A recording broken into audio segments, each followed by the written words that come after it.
Quiero rogarles que en esta mañana abran sus Biblias y que las compartan en Hechos 13 para comenzar.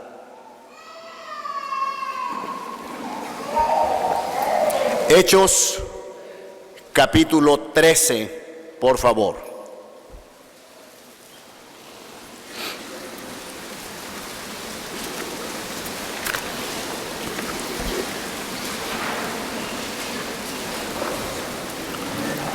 Los jóvenes en los campamentos este mes de julio están tocando el tema cristianismo al 100%. Y eso me ha inspirado a que toquemos un tema que pude ofrecer a nivel de AMA, de intermedios, en su campamento, algo que ellos también trabajaron durante el campamento AMA, con algunas diferencias pequeñas de naturaleza, pero por el estilo, el tema que toqué esa noche y que quiero tocar ahorita, ya adaptado para toda la iglesia, es una pregunta muy simple, muy práctica. ¿Qué es ser cristiano? ¿Qué es ser cristiano? Vamos a ver si se logra ver el título bien, porque hay mucha claridad. Ahí está, un poquito más arriba. Bueno, gracias, hermano. ¿Se puede ver? ¿Vale la pena ponerlo? Bueno, porque la claridad siempre afecta un poco. Bien, ese es nuestro título. Ahorita solamente tenemos el título ahí puesto. ¿Qué es ser cristiano? El tema que los jóvenes están tratando es un tema muy necesario y se llama cristianismo al 100%. Y los jóvenes que están aquí, que están a punto de decidirse ir al campamento, yo les invito, decídanlo. Va a ser transformador para sus vidas. Porque realmente el mundo necesita saber quiénes son los cristianos al 100%, y de eso se está hablando en el campamento, cristianismo al 100%. En los talleres es extenso el tema. Lo que yo quiero dar es algo práctico, y es contestar la pregunta, ¿qué es ser cristiano? Parece una pregunta muy simple, una pregunta muy sencilla, que alguien puede venir y decir, tener a Cristo en el corazón. Pero hay mucho más que decir y hay mucho más que explicar para compartir. Así que yo quisiera que nos familiarizáramos con nuestro tema. ¿Cuál es nuestro título? Gracias. ¿Qué es ser cristiano? Quisiera que vieran, por favor, allí, en Hechos capítulo 11. En Hechos capítulo 11... del cual solo vamos a leer un versículo para empezar. En Hechos capítulo 11, todo el capítulo nos habla de la entrada del cristianismo, de la entrada del evangelio a una ciudad muy importante, desde donde Pablo hizo por lo menos 2 viajes misioneros. 2 viajes misioneros, si no es que los 3. El capítulo 11 de Hechos nos habla acerca de la llegada del evangelio a Antioquía de Siria. Había 2 Antioquías, Antioquía de Siria y Antioquía de Pisidia. Pero aquí estamos hablando de Antioquía de Siria, que llegó a ser una iglesia fuerte, una iglesia de miles de personas, una iglesia que, a pesar de su magnitud en asistencia, era una iglesia unida y era una iglesia que no perdió la visión de la que hablábamos recientemente, la visión de llevar el evangelio a todo el mundo. Pero entre las cosas que sucedieron en Antioquía de Siria, sucedió una muy interesante y está en el versículo 26. Si lo quieren leer conmigo, por favor, Hechos 11, versículo 26. ¿Qué dice? ¿Todos?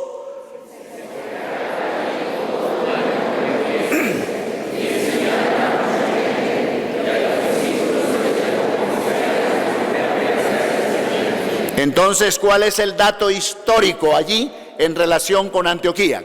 ¿Cuál es el dato histórico? Que allí en Antioquía se les llamó por primera vez cristianos a los cristianos. A los cristianos ya sabemos que eran cristianos, pero nadie los llamaba así. Yo no sé si algunos de ustedes no lo sabían y por eso predicamos y por eso enseñamos, pero realmente la palabra cristiano fue una especie de mote, no fue un cumplido. Realmente era una especie de burla cuando les decían, mira ese, fíjate, mira ese Cristito, tratando de imitar a aquel Jesús de Nazaret, aquel Cristo. Míralo. Y así empezó. Así como actualmente mucha gente que no entiende lo que hacemos en una reunión cristiana y cómo cantamos nosotros. Por ejemplo, hay coros, no todos los cantos, pero hay coros que tienen la palabra aleluya, ¿verdad? Y la palabra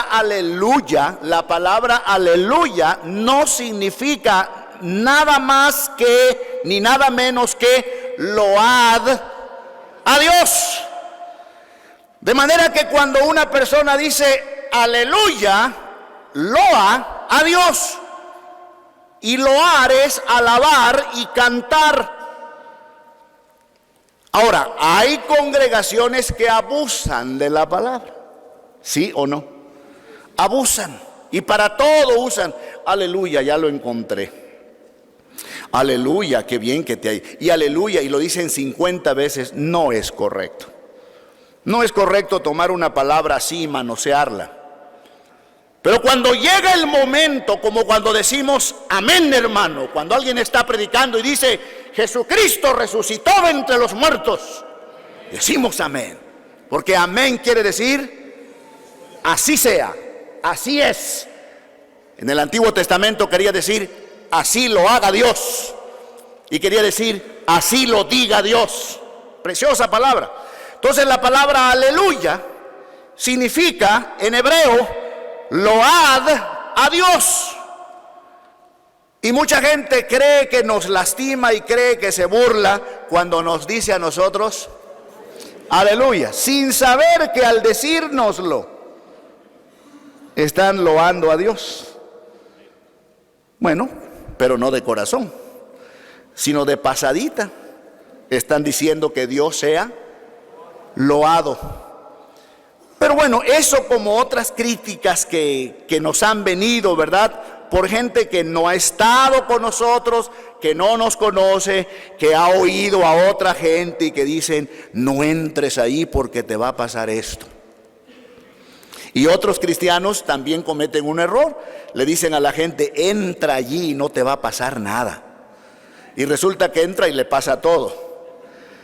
No le prometamos a la gente que venga aquí y ya nada malo le va a pasar. No, yo diría que cuando entramos aquí y buscamos al Señor, a veces vienen pruebas muy difíciles a la vida. Pero con las pruebas viene la gracia de Dios. Bástate mi gracia, porque mi poder se perfecciona en la debilidad. Entonces así usaron la palabra y se empezaron a burlar, decir, mira los seguidores de aquel Cristo. Entonces en Antioquía fueron llamados, ¿qué? Por primera vez. Otra vez, por favor, el texto, más fuerte, más fuerte. ¿Cuántos pudieron desayunar algo en esta mañana? 6, bueno, 6. Entonces, me imagino que va a haber tamales otra vez al final del ministerio de pregoneros de Cristo para sus fondos. Entonces los pobres que no desayunaron pueden ahí ponerse a mano, ¿verdad? Pero todos los que sí pudieron desayunar, a ver, bien fuerte, ¿qué dice el texto 26? ¿Qué dice?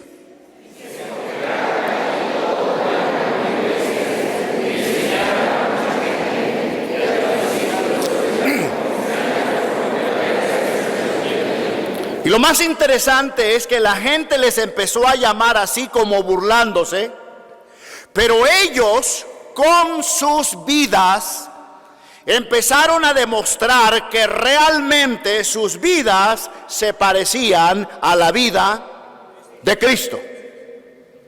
De manera que le dieron validez a lo que ellos, los otros pensaban que era un ataque que les iba a dar coraje, que les iba a dar ira. No, sino que ellos decían, sí, somos cristianos, porque vivimos la doctrina de Jesucristo, porque andamos como Él, amamos como Él, perdonamos como Él, servimos a Dios como Él. Esa es nuestra meta.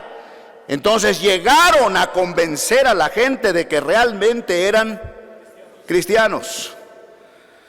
Por eso la palabra realmente, los apóstoles nunca dijeron, somos cristianos, llámennos así. Nunca. Fue la gente que los empezó a llamar cristianos. Ahora la pregunta tal vez más importante de esta mañana, aunque voy comenzando, la pregunta que cada uno se haga, cada uno hágasela pero adentro, ¿sí? ¿Soy realmente cristiano? Específicamente, ¿soy verdaderamente cristiana? ¿Soy verdaderamente cristiano? ¿O simplemente me llamo a mí mismo cristiano? ¿O permito que me llamen cristiano?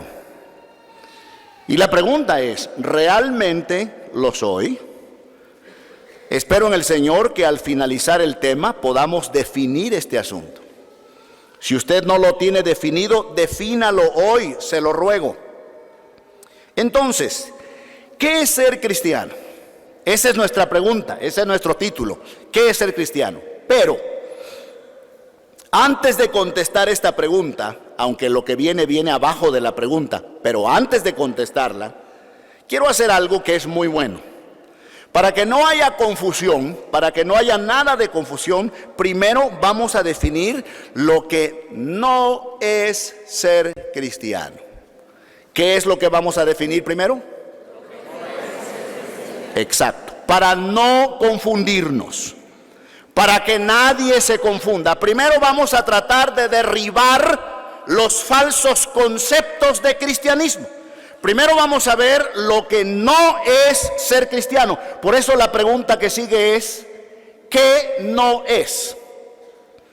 Antes de contestar lo que es, vamos a escudriñar lo que no es. ¿Qué no es ser cristiano? Entonces entramos al punto número 1. En primer lugar, ser cristiano. ¿Otra vez?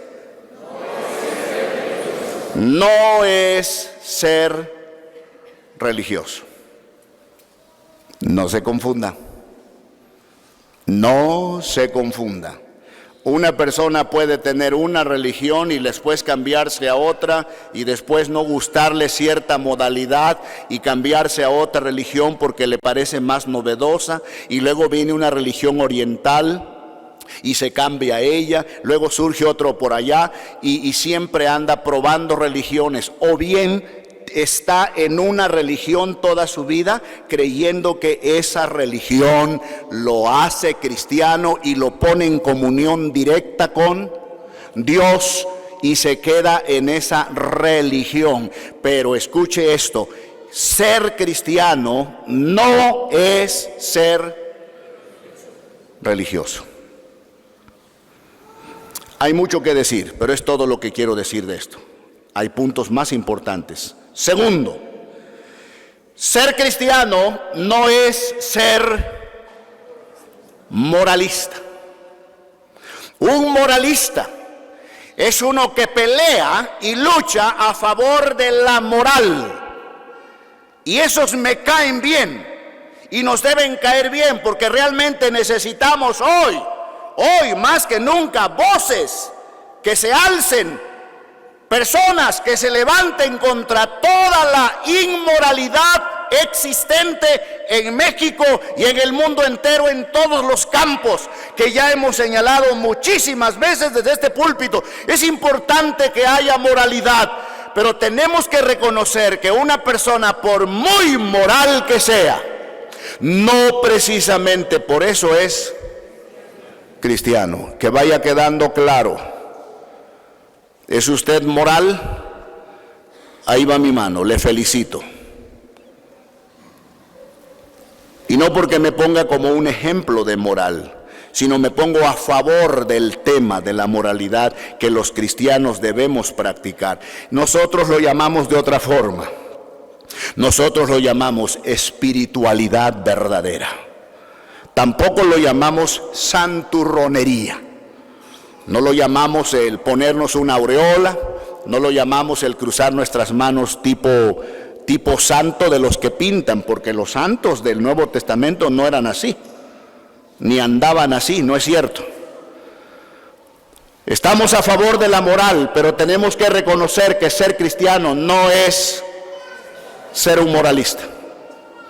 No es, ser cristiano no es vivir bien. Vivo bien, soy cristiano. No, señor. Me conduzco conforme a las reglas y normas de la moral más alta. Le aplaudo si lo hace, pero usted puede hacer eso toda su vida y morir y ser condenado eternamente, porque el Señor dice que ser cristiano no es precisamente ser moral. Y espero que quede bien claro en que no estoy en contra de que alguien sea moralista. Estoy diciendo que eso no es ser cristiano. Tercero, por favor, Ricardo. Esto es más importante todavía. ¿Se alcanza a leer? ¿Me lo quieren leer, por favor? Ser cristiano no es pertenecer a una denominación. Algunos dicen, soy presbiteriano, a mucha honra, dicen. Soy metodista, dicen otros. Otros dicen, yo soy pentecostal. Y a lo mejor uno dice, yo soy penta sin el costal. Y a lo mejor otro dice, yo soy carismático. Y tal vez otro dice, yo soy de la iglesia del Nazareno. Estoy mencionando denominaciones. U otro dice, yo soy congregacionalista. Recuerden, todo lo que estoy mencionando son denominaciones cristianas existentes. No voy a mencionar ni una secta, porque no estoy hablando de sectas, estoy hablando de denominaciones reconocidas como cristianas y tradicionalistas, es decir, de antaño, de abolengo. Iglesias que no deben confundirse con las sectas. Y son denominaciones que a muchísimas de ellas yo respeto en su forma de llevar las reuniones. No comparto con ellos algunas doctrinas, pero los reconozco como cristianos existentes desde hace siglos. Y otro dice, yo soy de los hermanos. ¿Sabía que hay una denominación que se llaman, entre comillas, los hermanos? Así se llaman, los hermanos. Hay otra que se llama cuáqueros. Así se llaman. O los amigos. Así se llaman. Y otros dicen, yo soy bautista. Nuestra iglesia se identifica con la denominación cristiana bautista. Y creo que es importante identificarse con una denominación que tiene que ver con un perfil doctrinal. Mire, tiene que ver con tres cosas. Perfil doctrinal, perfil de convicciones y en tercer lugar, y por qué no, costumbres. Ciertas costumbres que tenemos, lo más importante es la doctrina. Entonces eso hace a una denominación. Pero decir yo soy bautista, decir yo soy nazareno o decir yo soy metodista, ¿es ser cristiano? No.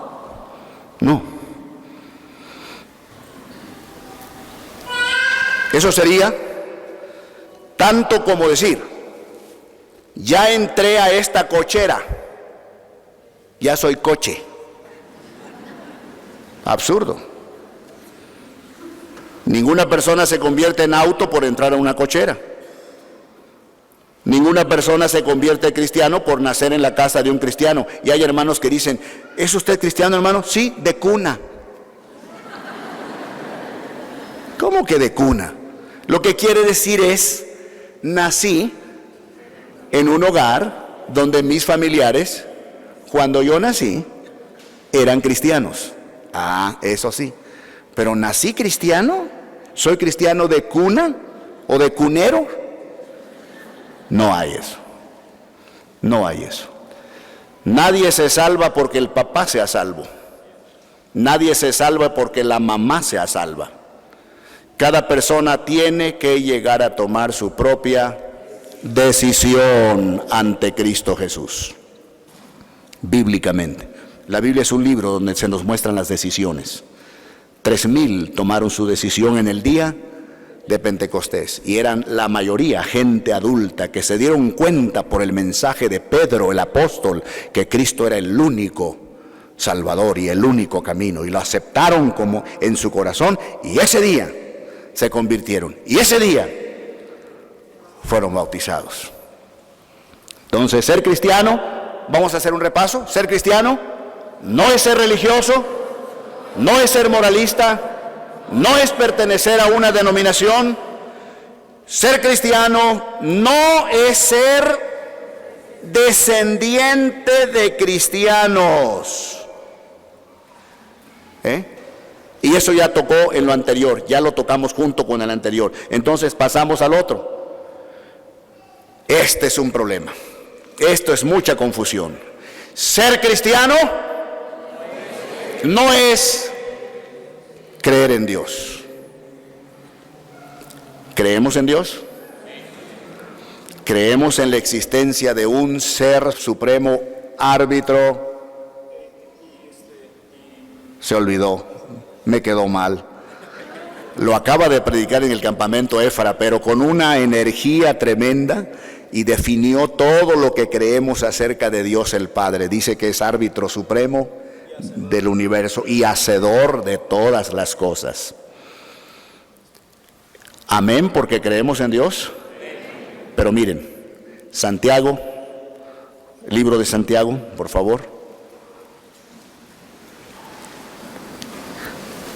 Capítulo 2. Mucha atención. Y comparta este texto, por favor.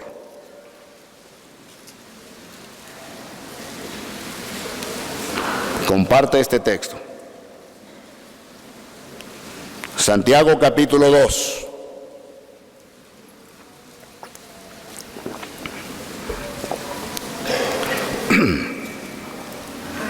Versículo 19.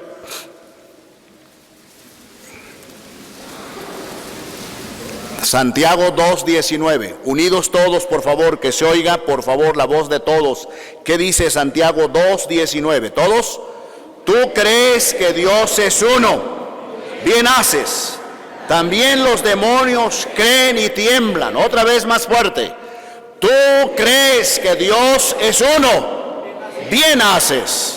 También los demonios creen y tiemblan. Y hermanos y amigos, en esta mañana, en el amor de Cristo, este es un texto muy importante. Santiago, que es quizá el escritor más celoso del verdadero cristianismo en el Nuevo Testamento. Pablo quizá el más fuerte y directo, pero Santiago el más celoso.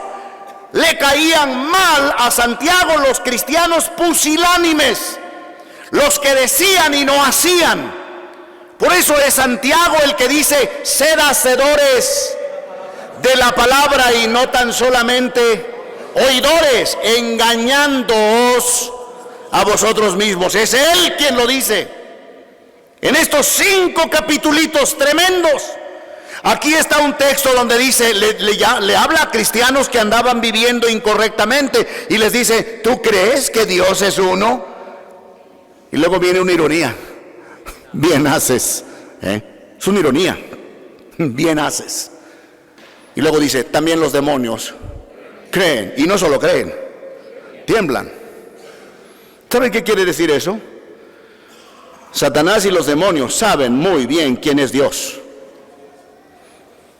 ¿Cómo no van a creer en la existencia de Dios si Dios los creó a ellos?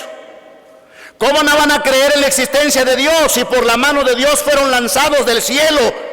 Fueron desechados cuando Satanás, el principal, se rebeló contra Dios, siendo al principio un ángel llamado querubín protector, lucero, hijo de la mañana, así se llamaba, así se lo llama en Santiago, hijo del amanecer. Y fueron expulsados. ¿Cómo no van a creer cuando se encontraban con Cristo, que se acercaba donde estaba un endemoniado? Los endemoniados le gritaban a Cristo: ¿qué tienes con nosotros, Jesús? Hijo del Dios Altísimo, ¿has venido para atormentarnos antes de tiempo? Porque saben que serán atormentados. Por eso tiemblan. Entonces, si tú dices que crees en Dios y que crees que con eso basta, Santiago te dice: bien haces. Dicho de otra forma, bonita cosa. También los demonios creen. Creer en Dios no es ser cristiano. Si usted cree en la existencia de Dios, le felicito, y es un buen principio. Es una plataforma, de ahí te vas a mover para lo demás. Nadie puede llegar a la salvación sin haber pasado por el hecho de creer en la existencia de Dios, correcto. Pero creer en Dios no es ser cristiano. Hay muchísimas personas a las que tú les puedes preguntar si creen en Dios y te van a decir que sí. Y cuando te das la media vuelta, los oyes decir los disparates de siempre. Incluso algunos de ellos te van a contestar así: ¿crees tú en Dios? Claro, pues si me persiné esta mañana. ¿Sí o no? ¿Sí o no? Es que el hecho de creer en Dios no implica transformación, ese es un acto intelectual y es un acto de la voluntad. Y qué bueno que la gente crea en Dios. ¿Sabía usted que a mucha gente le da temor confesar que cree en Dios? Aunque crea en Dios, en los medios de comunicación usted nunca oirá decir Dios, el creador de todas las cosas. Siempre oirá decir la madre naturaleza. Y hasta los cristianos andan diciendo la madre naturaleza. Yo no tengo ninguna madre naturaleza. Yo veo la creación que nuestro Dios hizo, producto de su mano poderosa y directa. Y te veo a ti, hecho a la imagen y semejanza de Dios, con tus errores y mis errores, por el hecho de que nuestros primeros padres cayeron en pecado y nos lo transmitieron. Sí, pero fuimos hechos al principio a la imagen y semejanza de Dios. Pero creer en Dios no es ser cristiano. Tenemos que apurarnos. Fíjese todo lo que tenemos que clarificar. Creer en Dios, y aquí pasamos rápido, no es tener una vida disciplinada. Le felicito si usted tiene una vida disciplinada, pero eso no es creer en Dios. Otro más. Creer en Dios, atención, creer en Dios ser cristiano es lo que quise decir. Ser cristiano no es no es guardar los mandamientos. Ser cristiano no es guardar los mandamientos. Y a propósito, ¿quién puede guardar todos los mandamientos? Ya fueron contados los mandamientos y encontraron más de 615 mandamientos directos en el Antiguo Testamento y en el Nuevo Testamento, dados por Dios. Los 10 mandamientos son la base, no son los únicos. ¿Quién los puede guardar? Nadie. Si los guardara, no serían salvos. Así, porque Santiago también dice que el que guardare todos los mandamientos, pero infringe uno de ellos, se hace culpable de todos. Entonces, ser cristiano no es guardar los mandamientos. Un hombre llegó de noche a Cristo, Juan capítulo 3, pero no lo tiene que buscar, vamos de pasada. Un hombre llamado Nicodemo llegó de noche a Jesús, un doctorazo en la ley mosaica, doctor en la ley mosaica. Había hecho maestría en las leyes ceremoniales, maestría en las leyes judiciales, maestría en las leyes típicas del Antiguo Testamento, así llamadas, y sobre todo una especialización, valga la redundancia, súper especial en los 10 mandamientos y todo su desglose. Y sin embargo, la noche que habló con Cristo, Cristo le dijo, óigame bien, Cristo le dijo, necesitas nacer otra vez. Y Nicodemo, yo siempre lo hago así, lamento no tener el brazo de mi hijo Enoc. Nicodemo sintió que todo su edificio de religión se vino abajo. La noche que Cristo le dijo, necesitas nacer de nuevo. Nicodemo, no basta que guardes los mandamientos, no basta que seas un maestro de Israel, si tú no tienes un corazón nuevo, si tú no tienes una renovación interna, si tu corazón no ha sido perdonado, lavado, transformado, y eso solamente lo puede hacer Cristo, tú no eres una nueva criatura. Ahí está la palabra, es muy bíblica. De modo que si alguno está en Cristo, nueva criatura es. Ese día Nicodemo más o menos lo entendió. Y lo entendió bien el día que vio a Cristo crucificado. Ese día lo entendió. Porque se acordó que Cristo le había dicho, así como Moisés levantó la serpiente en el desierto, así es necesario que el Hijo del Hombre sea levantado para que todo aquel que en él cree no se pierda, mas tenga vida eterna. Y el día de su muerte, de Cristo, Nicodemo lo entendió. Nicodemo estará en la gloria. Usted lo verá en la gloria, porque Nicodemo murió con la fe puesta en Cristo. ¿Cómo lo sabemos? Porque de entre todos, hasta los apóstoles, huyeron de miedo. Pero Nicodemo y José de Arimatea fueron los únicos 2 varones que se presentaron para pedir el cuerpo de Jesús y darle sepultura. Ese día Nicodemo lo entendió. Ser cristiano no es guardar los 10 mandamientos. Ser cristiano tampoco es abandonar ciertos vicios. Yo no sé cuánta gente aquí presente tenga vicios.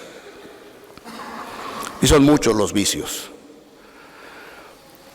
Y cuando hablamos de vicios, no son solamente la bebida alcohólica, no es solamente el tabaquismo, el fumar y fumar y fumar, no es solamente algún tipo de droga, no es solamente el leer o ver o buscar cosas de pornografía y cosas así, no, hay muchos vicios más. Existe el vicio de mentir, existe el vicio de robar, existe el vicio de mal pensar, existe el vicio de ver lo que no debemos ver, y decía un gran predicador, evita mirar por segunda vez. La primera mirada es la natural, la segunda y la tercera tienen otro propósito. Existen muchos vicios. El vicio de llegar tarde. El vicio de llegar tarde. Mire ese fumador, mire ese que llega tarde todos los domingos. Igualito. Es un vicio que se nos hace y no lo podemos a veces vencer. Oye, hermano, pero lunes a viernes no tengo ese vicio en mi trabajo. No, porque te quitan el otro vicio, el salario, si llegas tarde todos los días a tu trabajo. Pero aquí nadie te da salario. Entonces, ¿qué importa? Al cabo es una cita con Dios y Él perdona todo.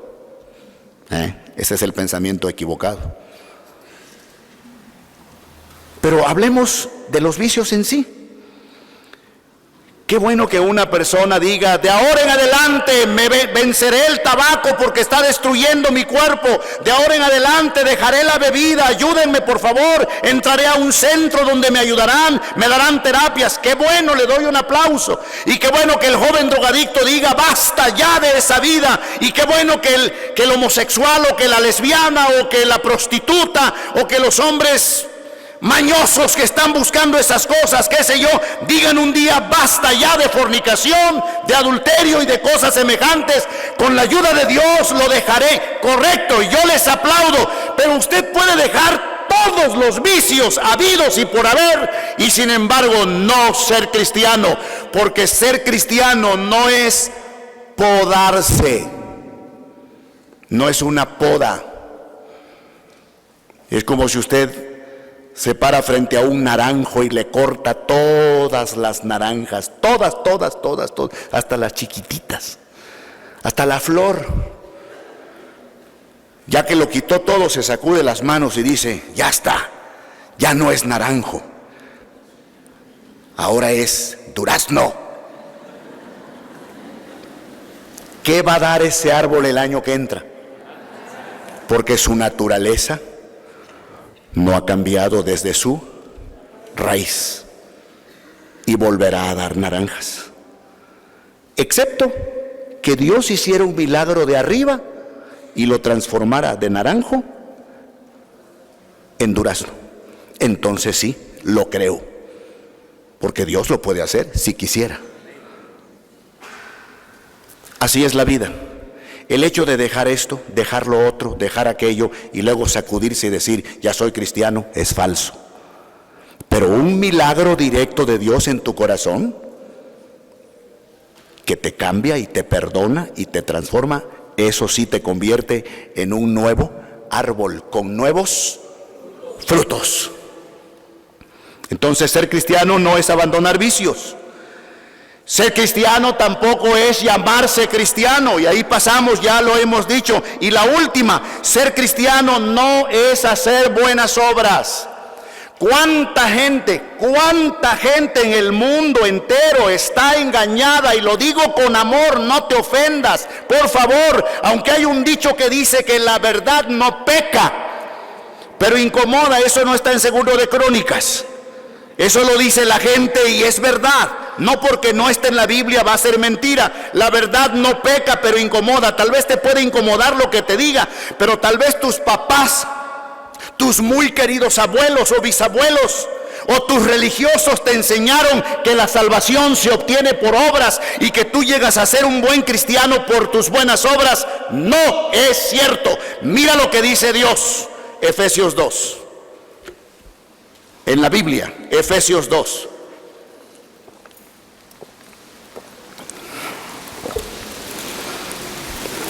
Por favor.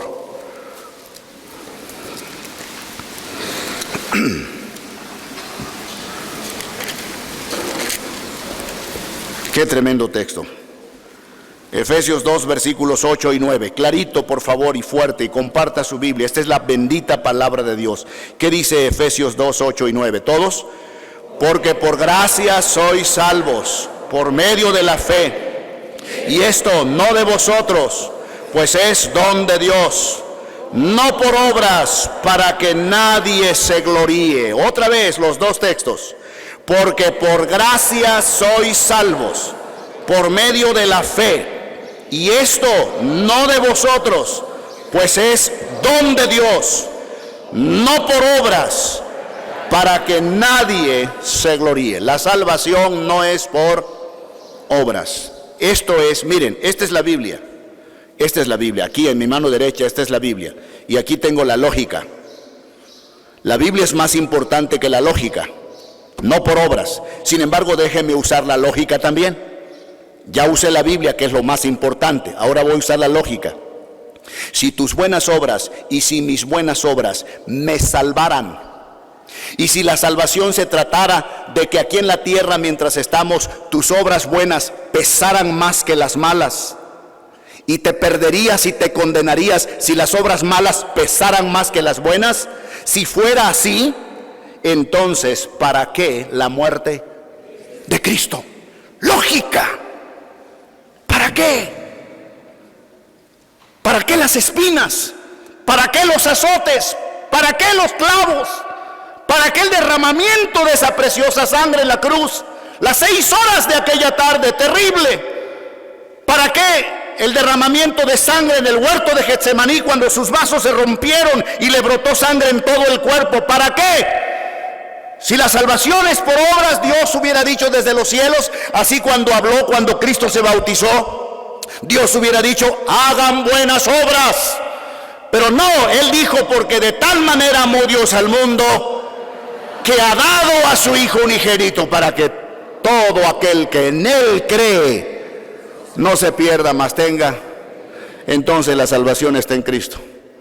En ningún otro hay salvación, dice el apóstol Pedro, porque no hay otro nombre bajo el cielo dado a los hombres en que podamos ser salvos. Eso es. Vamos a repasarlo todo. Vamos a repasarlo. ¿Qué no es ser cristiano? No es ser religioso. No es ser moralista. No es ser descendiente de cristianos. No es creer en Dios. No es tener una vida disciplinada. No es guardar los mandamientos. Tampoco es abandonar vicios. No es llamarse cristiano. Y no es hacer buenas obras. Entonces, ¿qué es ser cristiano? En estos últimos 5 minutos se lo quiero contestar. Ser cristiano, en primer lugar, es, la primera de una vez, reconocer nuestra condición. Héctor Bonifán, ¿se puede ver? Reconocer nuestra condición. Sarita, ¿se puede ver ahí? Estoy checando. Reconocer nuestra condición es el primer paso para ser cristiano. Nadie puede llegar a ser un verdadero cristiano si no reconoce su condición. ¿Y sabe cómo se reconoce la condición? Así: soy pecador, pero de todo corazón. No así: sí, soy pecador, todo mundo lo es. No, no así. ¿Sabían ustedes que en la Biblia se habla de 3 hombres que dijeron, he pecado, he pecado? Pero de estos 4, discúlpeme, de estos 4 hombres que dijeron, he pecado, de los 4, solamente 2 lo dijeron de todo corazón. Uno de ellos fue Judas. He pecado entregando sangre inocente. Salió y se ahorcó. He pecado. No fue sincero, fue puro remordimiento. Saúl el rey. Sí, he pecado. Yo sé, ese es profeta Samuel, he pecado, pero sabes, perdona mi pecado y sigamos adelante. Saúl el rey. Pero el rey David: ten piedad de mí, oh Dios, conforme a tu misericordia. Contra ti solo he pecado y he hecho lo malo delante de tus ojos. Y Dios lo restauró y lo bendijo. Y el de la parábola, ¿se acuerdan de la parábola del fariseo y el publicano? Cuando el publicano estaba orando: sé propicio a mi pecador. Cuando decimos de todo corazón, soy pecador y necesito ayuda de Dios, necesito salvación, limpieza y perdón, es cuando Dios entra en acción. El salvavidas en el mar o en las grandes albercas, cuando hay bañistas, el salvavidas entrenado para remolcar gente y con fuerza, nadador experto, curtido por el sol, sobre todo en el mar, y ve que alguien empieza a manotear, que se está ahogando, se va acercando suavemente y la gente dice: corra, corra. Él dice: tranquilos, tranquilos. Él corre y la gente está ya manoteando y él dice: si me meto ahorita, se ahoga él y me ahogo yo. ¿Saben qué? Lo deja que empiece a dejar de manotear. Qué cruel, ¿no? No. Cuando empieza a dejar de manotear, cuando dice con el cuerpo, ya no. Entonces llega, lo agarra de los cabellos caballerosamente y lo saca. Así es Dios.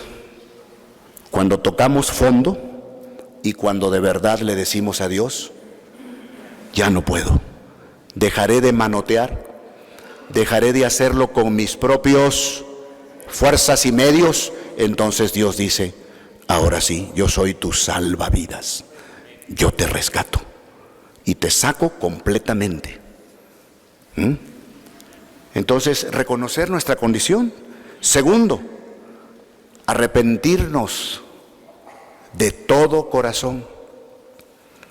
Arrepentirnos. Por favor, Mateo capítulo 3.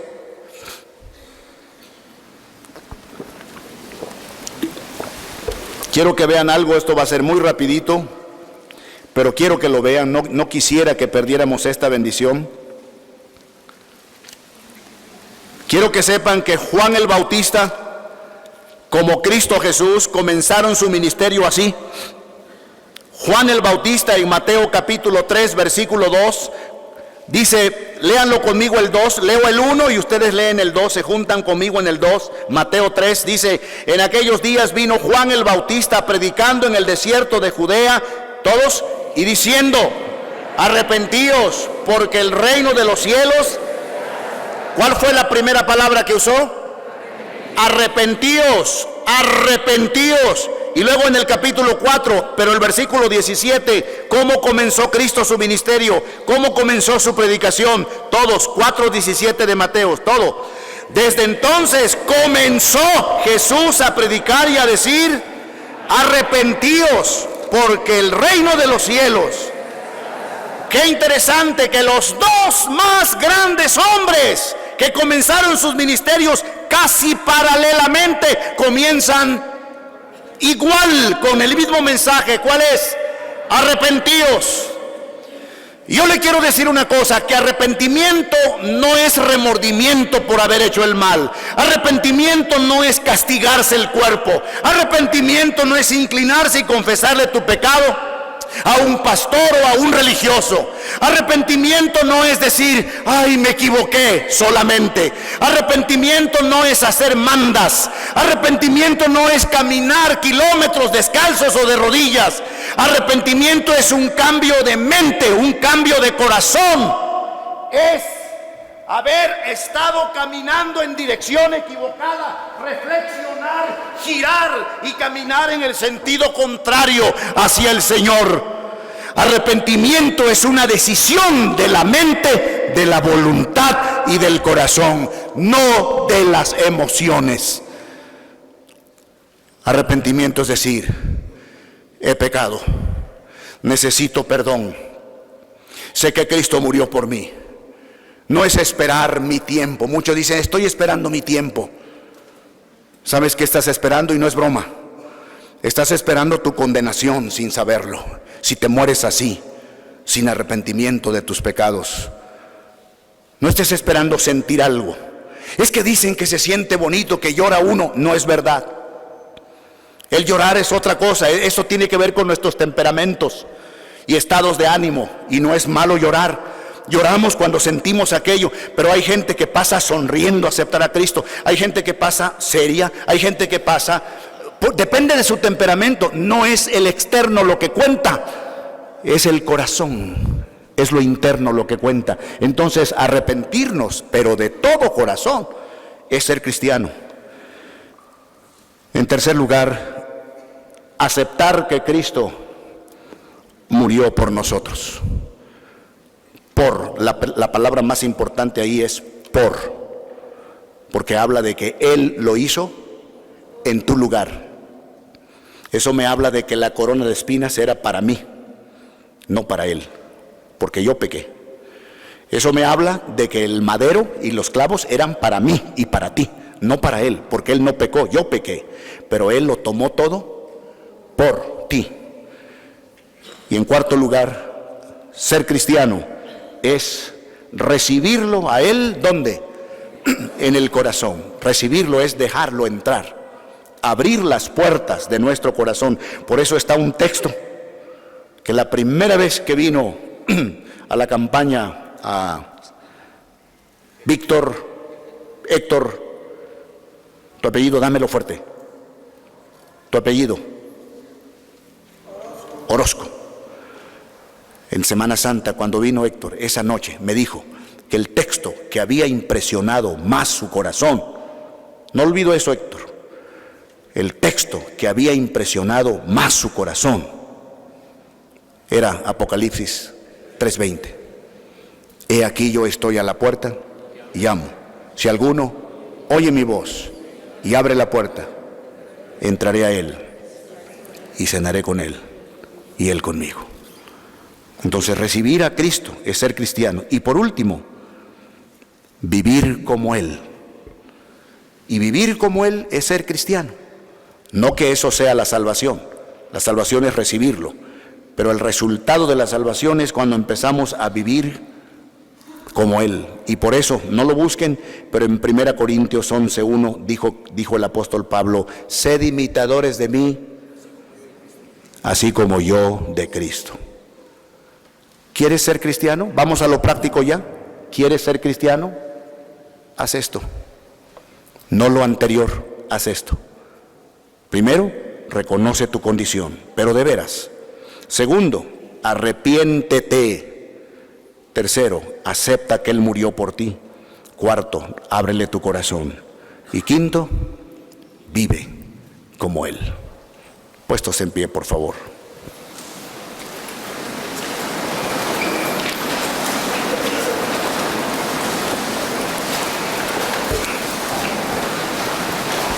En las hojitas que tenemos en nuestras Biblias de cantos, en la parte de atrás, hay un canto que dice: con voz benigna te llama Jesús. Con voz benigna te llama Jesús. Ya voy a volver a dar estas hojitas porque puede ser que algunos ya se voló la hojita o no la tenía. Ya pronto les voy a dar una porque para la cruzada quiero que todos tengamos estos cantos. Este himno se llama Con voz benigna. En sus hojitas, compártalas por favor, la letra, solo a su lado derecho e izquierdo. Dice el canto: con voz benigna te llama Jesús, invitación de puro amor. ¿Por qué le dejas en vano llamar? Sordo serás, pecador. Y luego dice el coro: hoy te convida, hoy te convida. Voz bendecida, benigna, convídate, hoy. Vamos a cantar esta estrofa y miren lo que vamos a hacer. Abro ahorita la oportunidad. Abro la oportunidad. La estoy abriendo en el nombre del Señor Jesucristo. No en mi propio nombre, sino en el nombre de aquel a quien prediqué.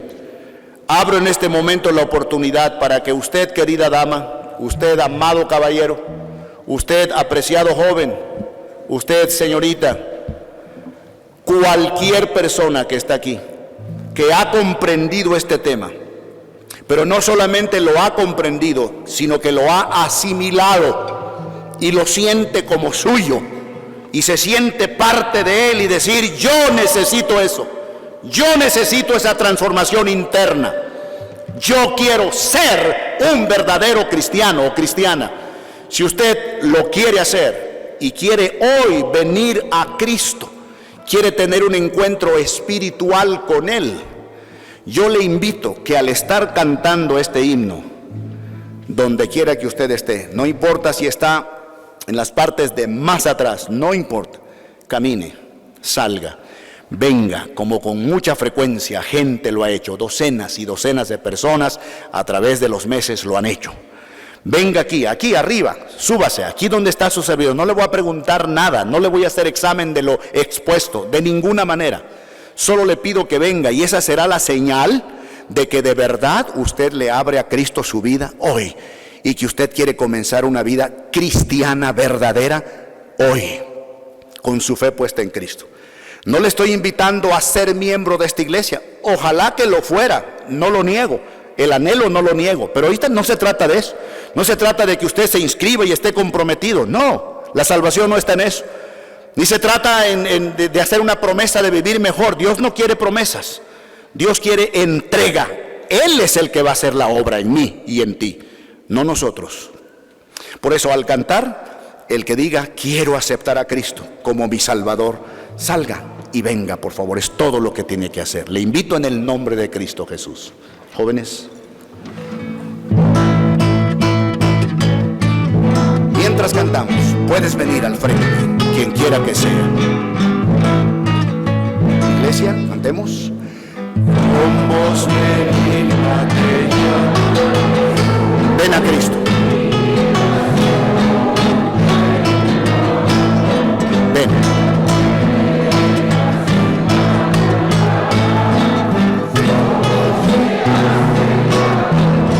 ¿Cuándo? Hoy. Ven a Jesús, te invito en su nombre. Te espero.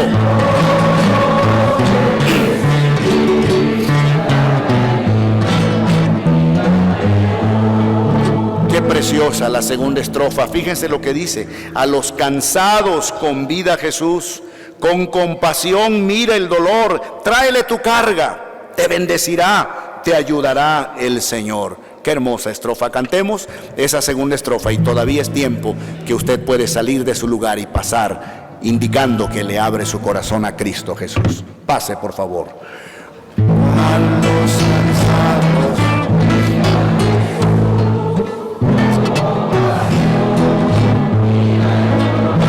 Ven al Señor.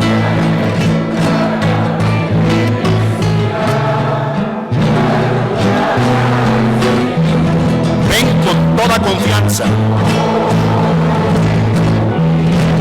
Ven en el nombre del Señor. Ven.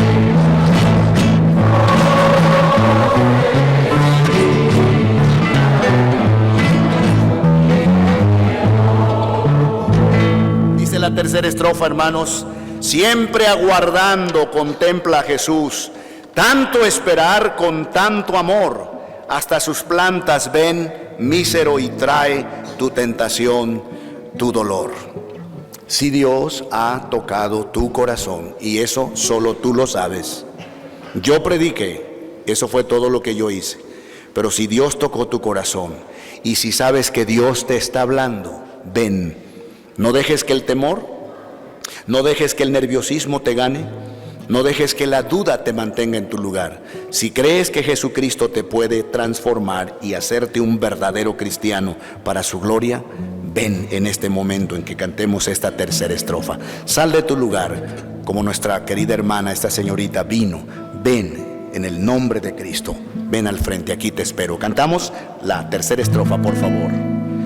Siempre aguardando contempla a Jesús. ¿Quién más vendrá? ¿Quién más vendrá? Ven con todo valor. Enfaticemos, hoy te convido.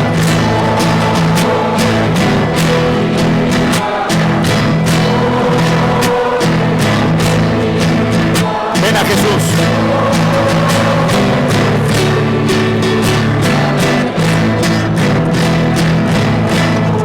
El Señor dice: venid a mí todos los que estáis trabajados y cargados, y yo os haré descansar.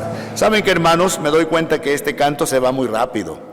Las estrofas van muy cortito, ¿verdad? Vamos a cantar una estrofa de Ven amigo a Jesús. Una estrofa, nada más, antes de que oremos por los que han venido. Pero quiero dar un poquitito más de tiempo porque sé que hay más corazones deseosos de hacerlo. Rompe ese temor. Pídele a Dios fuerza para venir. Ven con valor, da el primer paso y los demás serán más sencillos cuando la decisión se toma. Sal con toda confianza. Dice el canto: ven amigo a Jesús. Esta será la última estrofa que cantaremos, pero ojalá que tú te decidas a venir a los pies de Cristo.